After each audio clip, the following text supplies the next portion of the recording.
Three, two, one. What's up and welcome back. Pelicans lose first game of the season, 122 to 121 in overtime. Joined with Chaz and Stephen Offer, presented to you by DraftKings Sportsbook and Company Burger. Company Burger, located at 4600 Ferret Street. First off, we'll start with positives. New Orleans showed out tonight. I was at the Smoothie King Center, and it felt like game 3 of the playoffs against the Suns. It was fucking awesome. It was electric. People are into it. Loud. It was awesome. Not so great finish, but let's talk about something, Chaz, we were just talking about, and then we'll go to Steven. I was extremely upset with the officiating tonight, and I hate blaming officiating, and I've been doing it the last 2 games. Mm-hmm. But game on the line, 1-point game, and Chaz, I asked you this. I want to get your thoughts on this. Herb Jones gets called for either a hand check or whatever you want to call it. Mm-hmm. And I'm thinking to myself, all right, you can call that with 16 seconds left in overtime in a 1-fucking-point game. Then call that shit in the second quarter with 4 minutes left when Zion Williamson's getting fouled and right. CJ McCollum's getting hand checked and Herb Jones and Trey Murphy and whoever's hand checks happen all the time. If you're going to call that with 16 seconds left in a 1-point basketball game in overtime, then call it in the second quarter, call it in the third quarter, call it in the first quarter. That's the problem I have. Go ahead. Well, I'll say this, man. I'm what's considered as a victim blamer, right? Like if I know sharks bite, so if I go and swimming in the ocean and the sharks bite me, I'm not gonna say these fucking sharks. They at it again. No, you're the superior talented team. Should if Brandon doesn't get slapped in the fucking face, if Zion can finish through contact, finish over or through people consistently, then, honestly, if JV was a better matchup for if we could defend the fucking dribble handoff, then you remove the refs from the equation. It's just like the Saints. If our pass rush could get to the quarterbacks, if our secondary could cover, if Tyrann Mathieu could make a tackle, then you don't blame the refs for not throwing a pass interference with 1 fucking second left. No, because you don't have to battle back from 17. So was it a shitty call? Yes. But we already know we're going to get shitty calls going into the game. That's why you have all this top 20, top 25 fucking talent. It removed the refs from the equation. But, hey, it happens.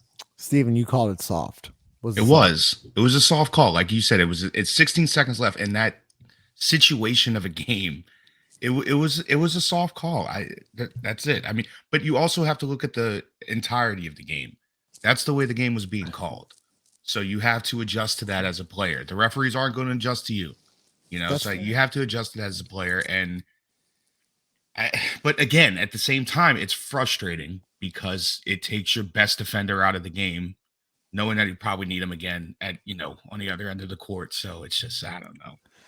But again, you can't blame the refs. Keep blaming the refs over and over again. I mean, we had a shitty first half. I mean, just an all-time bad first half, and there were some positives. There were some positives at the end of the game, but I mean, it was all too little, too late. All too little, too late. Yeah, I'm not overreacting.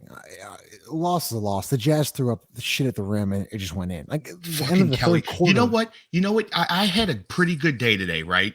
I had a pretty good day. I watched football. I made wings, and then it just all went downhill from there because Kelly Olynyk has a fucking game winner against us.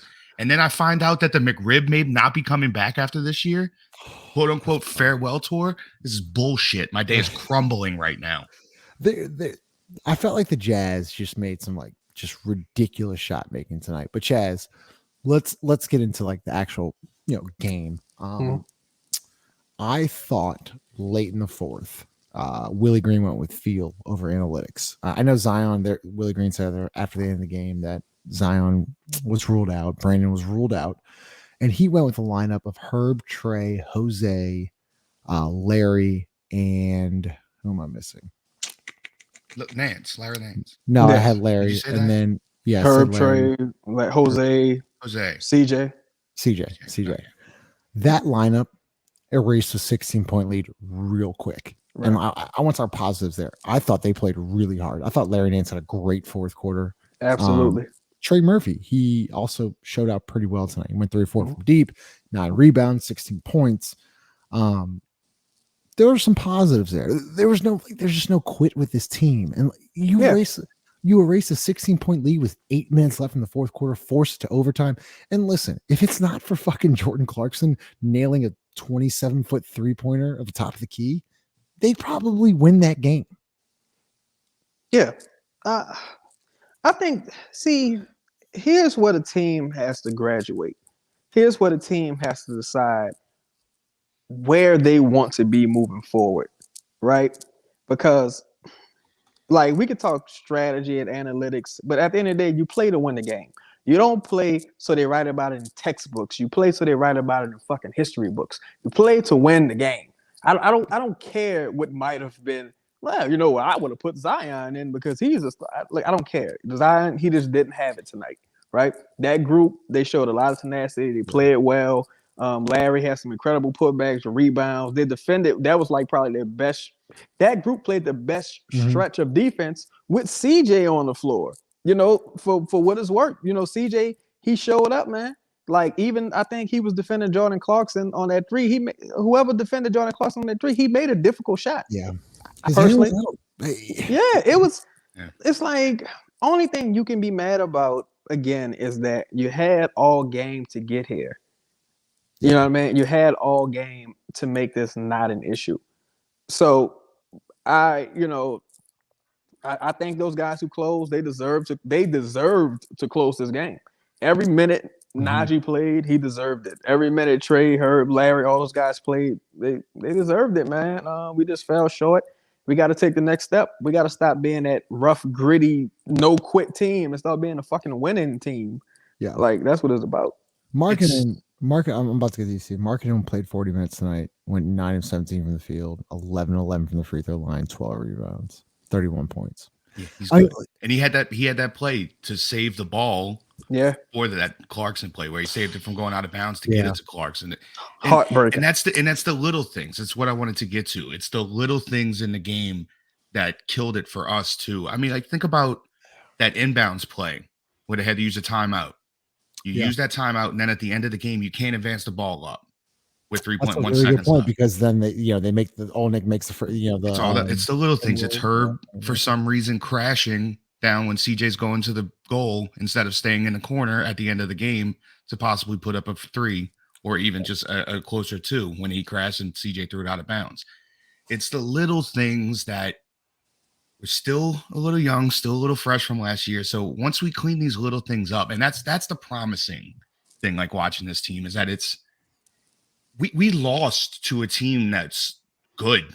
You know, the Jazz are good. The Jazz are good. They're playing very well together. They're playing very well together. They got a couple young guys who are good. Jordan Clarkson goes out and gets tattoos, and now he's just balling. So I mean, we lost to a good team. It's the little things that did it. It's not as frustrating as I think a lot of people. Well, hopefully they don't. I'm not frustrated. I'm frustrated the way that the game is called. I'm just very frustrated. That's where I'm frustrated. I feel like Zion is just. Because he's bigger and stronger. I also wanted to say that.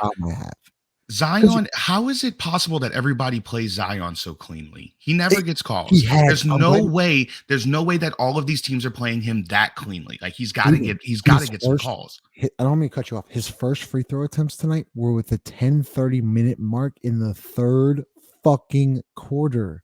Yeah. That's not. Listen. That's bullshit. Okay. You can't sit here and tell me that he's not getting fouled. He's getting fouled.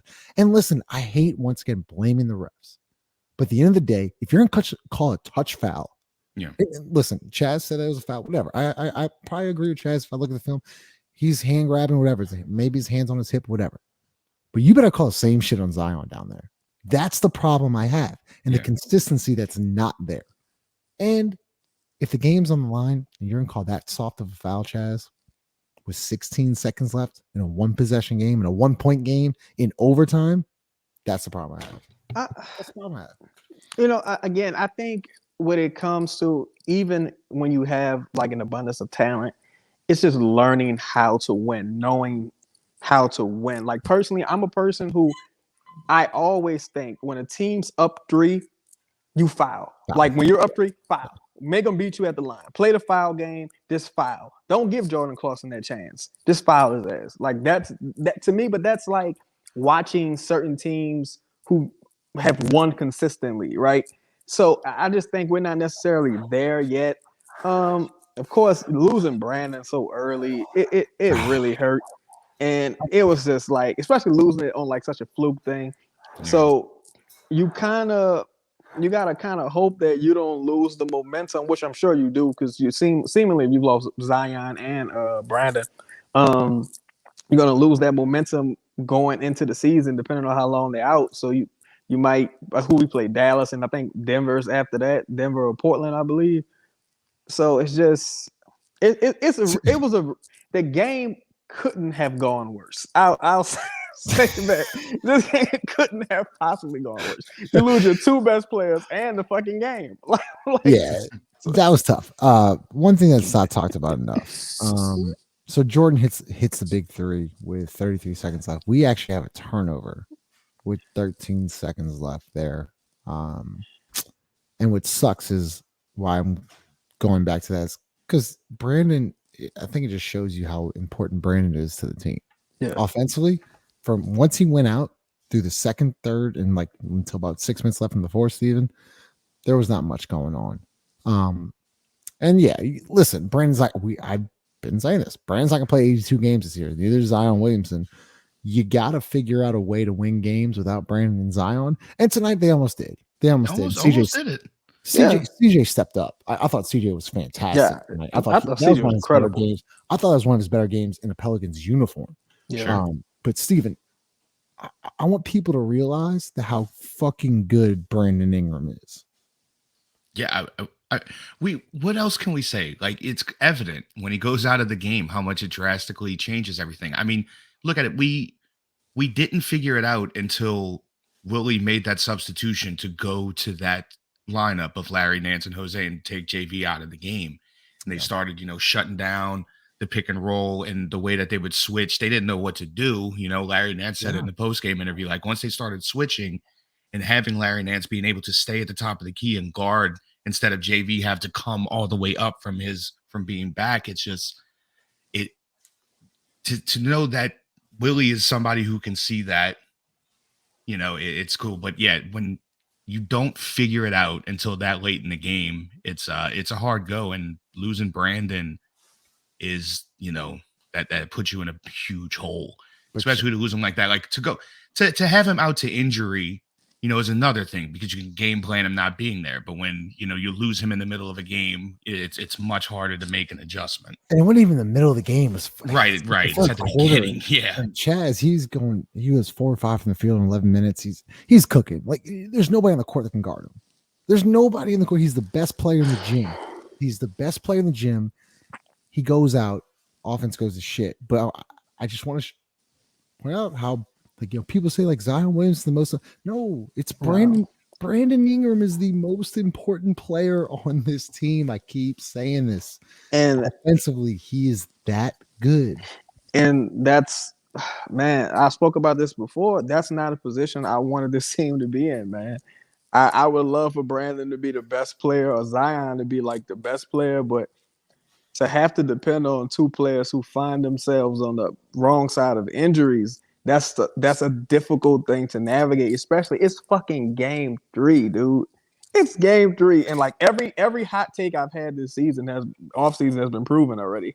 It's like game 3. It was a fluke. The BI thing was a fluke. Okay, the Zion thing was a fluke. Both things. Yeah, Zion thing wasn't a fluke. The Zion thing's on Zion for pulling back to dunk it like that and getting blocked and going down. If he just goes up with 2 hands and throws it down and yams it, we're not even talking about this. I'm not gonna lie. When I first saw it, first hand, I thought it was a dirty ass play. But Jordan, clean. It was clean. Zion plays with too much finesse, man. At this stage in his career, it's that and that's the reason why he doesn't get the benefit of the calls. Also, you have to force the refs to make a difficult decision. You have to be violent when you attack. Like, he's just going to every time Zion attacks, he's just going to lay the ball up off the glass. Like no, dude, like come on, bro.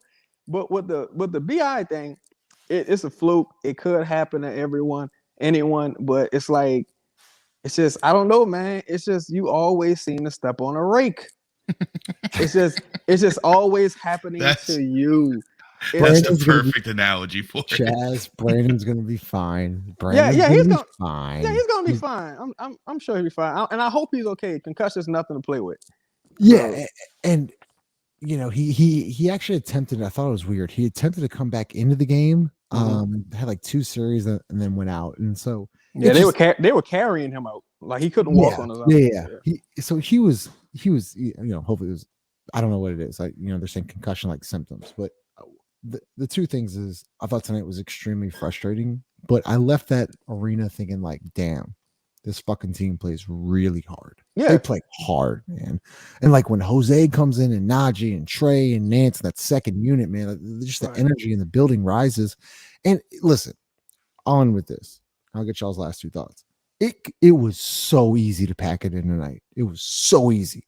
Brandon's out, Zion's out. It was so easy to pack it in, and they didn't give up. And they did not give up, and they forced overtime, and they should have won the game. They should have won the game. Jordan Clarkson was magical at the end of the game. They should have won that damn game. But I promise you, it's easy to give up. I've been in those situations before. When you're down 17, nothing's going right. The refs are against you. You don't have your superstars. It's easy to give up. Chaz, they didn't give up. And Steven, you can close it out. That's where having so much experience with them being out last year comes into play, for better or worse. They know what they need to do. Those guys got those minutes in the playoffs and throughout the regular season last year. They're proven, guys as far as stepping up to the plate when they need to. We just didn't have enough defense and enough firepower because we were battling from down 17. But they came through. They showed resolve, but they did their thing. Credit to them. Yeah, Steven. Like I said, it's the little things, and it's things that can be fixed.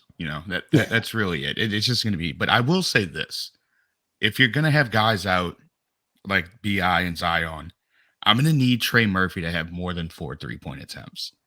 Just say it opens up the court a little bit more. And also I think he only had like 1 up until the 4th quarter.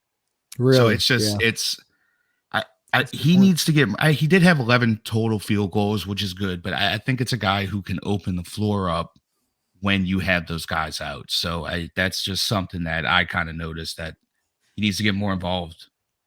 Yeah, I think Brandon, when those guys are out, that's it. And it's all, like I said, it's all little things that it's easily fixed, and they're going to figure out. And like I said, we lost to a good team. I'm gonna by 1 point in the overtime. I was gonna close it out with that. Like the Chaz, they ain't a fucking team. Listen, they ain't tanking. Yeah, I just hope this ain't an Indiana situation, to where you win your first 2 games, everyone thinking shit good. Then there's some weird fluke. Look, some weird fluke shit happens with Brandon, and next thing you know, it's all downhill. So his equilibrium's just completely knocked off. Now it's over. It was crazy. I was like, he hit him, but fuck. I mean, how strong? I didn't think it was that bad either. Yeah, it was that New Jersey strength. Is that New Jersey? It was like Najee going for the ball in the back of his hand, like mushed up against his nose. I mean, he hit him, but it looked more like a mush. So, but Pelicans play the Mavericks Tuesday. It's one of the best teams in the league. So we'll see. Listen, team showed resolve tonight. I thought they played their ass off. Just a frustrating loss. But once again, brought to you by DraftKings Sportsbook. NBA fans, the wait is over. Basketball is back. So tip off the season with DraftKings Sportsbook, the official sports betting partner of the NBA. New customers can make any $5 NBA moneyline bet and get $200 in free bets if your team wins by using code BOOT. Once again, make any $5 bet this week and get $200 in free bets if your team wins. Only at DraftKings Sportsbook with promo code BOOT, the official sports betting partner of the NBA and Boot Crew Media. Minimum age and eligibility restrictions do apply. I always fuck this up. If you would like to comment, subscribe, put it down, subscribe to the channel. Let us know your thoughts. Pelicans fall to 2-1. We will be back on Tuesday night. Chaz and Steven joining me tonight. So talk to y'all later. Go Pels.